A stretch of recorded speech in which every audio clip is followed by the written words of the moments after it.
Hi everyone, my name's Holly, and I've postponed the stuff I was going to post because I needed time to think and figure out what I could do.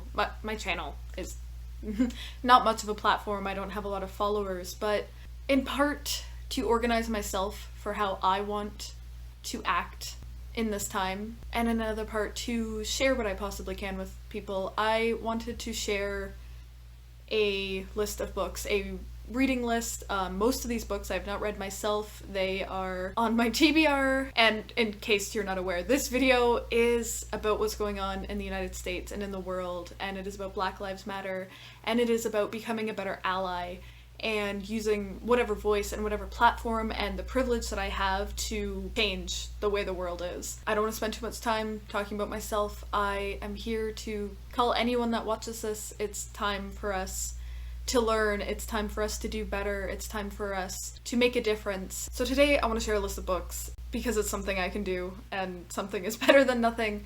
And most of them I haven't read, but I plan to. And I've kind of organized them into a semblance of categories, but bear with me. I want to give people something to work with, and a lot of these are launching off points. This is not in any way a complete list of everything you have to read to be a good ally or to understand what's going on. It's something I think that is touching on things that everyone needs to address and look at and learn about and understand and reflect upon, and whatever you want to call it. I think with all of this we can keep diving deeper and going farther and doing more to understand, and this is just where I'm starting, and I wanted to share the directions I plan on going. I only have access to these books through the library, so I am subject to a waiting list, but I plan on continuing my education past the hype of the situation that's going on, because this is going to be important even when the media stops caring about it, and even when the novelty of what's going on wears off. We still have to be there. We still have to stick it out and keep pushing for change, because this isn't going to change overnight. I want to start this off with some fiction, and I don't know enough about adult fiction to point people in the right direction for the kinds of things I want to talk about, and young adult is where I am most familiar, so these next few books are all young adult books. I think no matter what age you are, no matter how old you are, I think these are very important and very relevant, and I think you should consider reading them. You've probably also heard of them. The first book I'm talking about is Black Enough, which is a young adult anthology book edited by Ibi Zoboi, and this is an anthology of short stories that center around the theme of the Black experience in America, and it's a diverse collection of stories. I have read this. It's very powerful, it's very moving, and there's just so much vibrancy in this, and I think it's a good starting point. The next few books are books that deal with over-policing of Black people, of police brutality, and in particular of people dying at the hands of cops, and these are all fictional books. And you know, the most popular is The Hate U Give by Angie Thomas, but there is also Tyler Johnson Was Here by J. Coles, and All American Boys by Jason Reynolds and Brendan Keeley. There's also Anger's a Gift by Marco Shiro, and this one I don't believe is about a shooting, but about sort of over-policing within a school and how these kids have to deal with that. The next bit of books, I think it's always crucial to look back at history and to remember that history is not a single narrative. It's not one set of facts that we repeat again and again. History is a story that we choose to tell, and we choose what to leave out, and we choose what to include, and what to highlight, and what to suppress. And I think it is very important to go back and look at what you were not taught in school, and what is not popular, what is not, especially in America, part of the American mythos.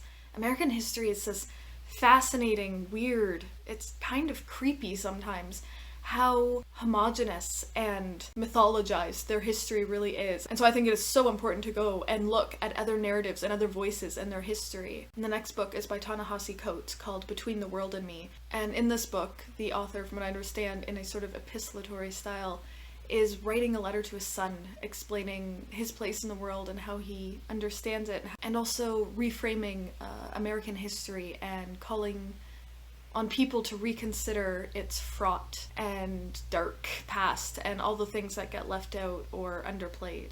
Also including Stonewall, the riots that sparked the gay revolution by David Carter. And the Stonewall riots, if you don't know, were riots that broke out and led to gay rights as we have them today, in particular in America, but what happened there inspired a lot of the Western world, and as far as I know, the rest of the world as well, and still continues to. Pride started as a protest. It wasn't just a celebration with rainbows and glitter, it was a protest. Well, it's important to look at the past and reassess it. It's also important to look at the people that have come before us and have been trying to fight this fight. For example, Audre Lorde and her book Sister Outsider, which is a collection of essays and speeches from her. You have to not just look at what's happening now and what has happened in the past, but people have been fighting for a long time, and by going back and looking at what they have done and where they have been, you create a foundation to build upon. So if you're confused about what's going on, I highly recommend just Googling Black Lives Matter. Probably the Wikipedia page is going to help you a lot. But Charlottesville is a word that I keep seeing thrown out, and I remember it happening, and I'm seeing a lot of people who don't remember it or who weren't paying attention and didn't know. And it's important to understand the history of this movement itself. Black Lives Matter has been around for several years now, and Charlottesville, White Supremacy, Populism, and Resistance, which came out last year and is edited by Chris Howard Woods, Colin Laidley, and Mariam Omidi. This is a book that looks at Charlottesville. The first section of the book talks about what happened, and the second half gives you context. Another one, When They Call You a Terrorist, a Black Lives Matter memoir by Patrice Kahn-Cullors, Ashe Bendel, and Angela Y. Davis, who's done the foreword. These people have been fighting for years now. I think to truly understand what's going on, you gotta look back at what's been happening. Catch yourself up. And if you're truly confused about what all this is about, there's a book called Policing the Black Man, Arrest, Prosecution, and Imprisonment by Angela J. Davis, the editor of this. It's described as a comprehensive, readable analysis of the key issues of the Black Lives Matter movement. You know what? I'm going to go as far as to say that is essential reading just for foundational stuff. Launch from there. What I'm trying to get across with this list is this is just points to guide you in the right direction. Keep going from there. The next couple books I'm going to mention are sort of memoir style books, and we have Eloquent Rage, A Black Feminist Discovers Her Superpower by Brittany Cooper. And this book is focusing on Black female friendship and feminism and faith, and how that has played a huge role in her life, and her talking about the rage that Black women are told to suppress, that they can't have, is made almost into a joke in a lot of media. And she tackles it and challenges it and finds meaning in it. Now, another important thing is we're not all in America. I live in Canada. That does not mean we are free from the issues that are plaguing the United States. I think it's important to understand what's going on in America. I don't think you need to ignore it, even if you're not in America. But I think you need to also take time to focus on what's going on in your own backyard. So here, there have been conversations, because we have issues with over-policing of Black bodies as well. But we also have an issue with that being done to Indigenous people in this country. And so there are starting to be conversations about both those things. And every country is going to have a different history, a different context. But I challenge you to not just focus on what's going on in America. Look and see what is going on at home and learn about that so that you can challenge it and we can fight it and we can start trying to actually do something about it. So for example here, I have by Desmond Cole, The Skin We're In, A Year of Black Resistance and Power, and this is set in Toronto. So in Toronto there's an issue of carding and of police collecting data on people. They just walk up to them and demand identification even though they're not doing anything. And it is targeted at non-white people and in particular Black people. And so this man, he's sort of documenting the time he spent protesting and resisting all this injustice and having to deal with and just sort of his experience as a Black man in Toronto. I also have a book here that's giving some British context, and it is called Why I Am No Longer Talking to White People About Race by Rennie Edelage. And this is apparently started as a blog post, and I just like this line here. It is a searing, illuminating, absolutely necessary exploration of what it is to be a person of color in Britain today. The rest of these books I have on this list I have seen circulating everywhere. There are probably more books. Again, launching point. These are circulating on Instagram, probably on Twitter. I've seen them everywhere.